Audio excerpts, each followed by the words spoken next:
Hello kids, in this video we'll learn about the heart, its location and chambers. Location not on the left side but it is felt so. The heart is right in the center between the two lungs and above the diaphragm. So, the heart is right in the center between the two lungs above the diaphragm. This is diaphragm. So, above the diaphragm. The narrow end of the roughly triangular heart shape is slightly triangular. Triangular in the sense the upper part is wider and then it gets narrow. So this is the narrow part. So the narrow end of the roughly triangular heart is pointed to the left side. So this narrow end is on left side and this is the right side. And during walking, the contraction of the heart is most powerful at this end. So at this end, the contraction of the heart is most powerful. And this part is on left side, giving a feeling that heart is on left side. Now we'll talk about covering. The heart in adult human is about the size of our closed face. So this is the size of our heart. 12 centimeter in length and 9 centimeter in width. It is protected by a double-walled membranous covering called pericardium. So before I explain this pericardium, first we'll discuss the wall of heart. So this is our heart. These are 4 chambers, 1, 2, 3, 4, and this is the wall of heart. So the wall of heart is made up of three layers. So this innermost layer is called endocardium. So this innermost layer is called the endocardium. So this layer is endocardium. The middle one is known as myocardium. So this is myocardium. This myocardium is made up of cardiac muscles. Cardiac muscles are highly specialized muscles for contraction of the heart, which has to take place continuously in the rhythmic manner. This you have studied in your lower class as well, that heart is made up of cardiac muscles. So actually this layer is made up of cardiac muscles. And the outermost layer is known as what? Pericardium. This pericardium is made up of double-walled membranous covering. So double-walled means what? This pericardium is made up of 2 layers. So the outer layer is known as fibrous pericardium and inner layer, both together, visceral pericardium and parietal pericardium, both together make inner layer of pericardium known as serous pericardium. So this pericardium is actually made up of 2 layers. Serous pericardium and fibrous pericardium. Now this serous pericardium is again made up of 2 layers.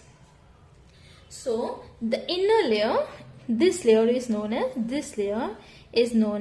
visceral pericardium and outer layer is known as parietal pericardium. And between these 2 layers there is pericardial cavity which is filled with pericardial fluid, and this pericardial fluid has 2 functions. It prevents friction when heart is continuously beating. I repeat, it prevents friction when the heart is continuously beating, and the second function is it protects the heart from mechanical shock. I'll read. See, it is protected by a double-walled membranous covering. Double-walled means this pericardium itself is made up of 2 layers. Inner layer is called serous pericardium and the outer layer is called fibrous pericardium. Now this serous pericardium again made up of 2 layers, visceral pericardium and parietal pericardium. It contains lubricating pericardial fluid. So where this pericardial fluid is present? Between visceral pericardium and parietal pericardium, there is a cavity called pericardial cavity, and in this cavity we have pericardial fluid, which reduces friction during heartbeat and protect it from mechanical shocks. Thank you. Now we'll talk about chambers of the heart. The heart consists of 4 chambers. So here our heart has 4 chambers, 2 upper atria, and singular is atrium. So the one which is on left side known as what? Left atrium or left auricle, and this right side is right atrium or right auricle. The heart consists of 4 chambers, 2 upper atria and 2 lower ventricles. So these 2 are ventricle, left ventricle on left side and right ventricle on right side. The atria have thinner walls. So if you'll see, the atria, they have thinner wall. See, the wall is so thin. Why? Because their major function is to receive blood from the body. Means left atrium will receive oxygenated blood from lungs and right atrium will receive deoxygenated blood from the entire body. So their major function is to receive blood from the body and pump it into very next ventricle. So this left atrium will receive blood from the lungs and it will pump the blood into left ventricle, and this right atrium will receive deoxygenated blood from entire body and it will pump that blood into right ventricle. So that is why they require less muscles, and that is why this is thinner. Okay, got it? So they would require less muscles, and that is why they have thinner wall. The ventricles have thick muscular walls because they have to pump blood to long distance. Now, the right ventricle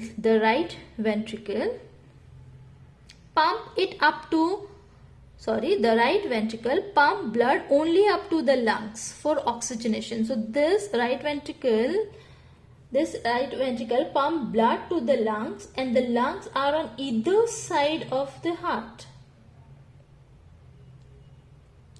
But when we'll talk about left ventricle, but the left ventricle pump it up to farthest point in the body, such as up to toes in feet or up to brain against gravity, and so its walls are thicker.